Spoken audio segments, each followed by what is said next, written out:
Roman నైపుణ్యం మరియు హాస్యానికి అద్భుతమైన ఉదాహరణగా నిలిచిన ఈ రోమన్ గ్లాస్ జుగ్లో ఒక చిన్న జుగ్ అంతర్గతంగా ఉండడం విశేషం. ఇది సాధారణంగా జోక్ జార్ గా పిలువబడుతుంది.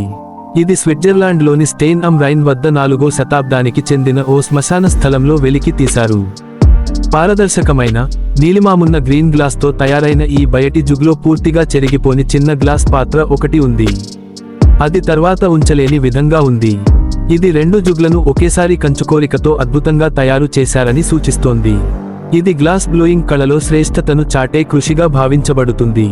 ఈ రకమైన నవల్తనం ఉన్న వస్తువులు అరుదైనవిగా ఉండేవి, మరియు ఇవి కొంతవరకు సమారంభ కార్యక్రమాల్లో లేదా ప్రదర్శనలో ఉపయోగించబడి ఉండవచ్చు. జీవితంలోనూ మరణంలోనూ చూడేవారిని ఆశ్చర్యపరచడం లేదా నవ్వించడమే లక్ష్యంగా ఉండేది.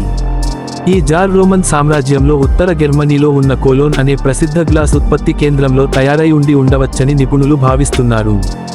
ఈ అసాధారణ వస్తువు రోమన్ కార్మికుల శిల్ప నైపుణ్యం, వాణిజ్య మార్గాలు, మరియు వారి హాస్యభావాన్ని మనకు తెలియజేస్తుంది.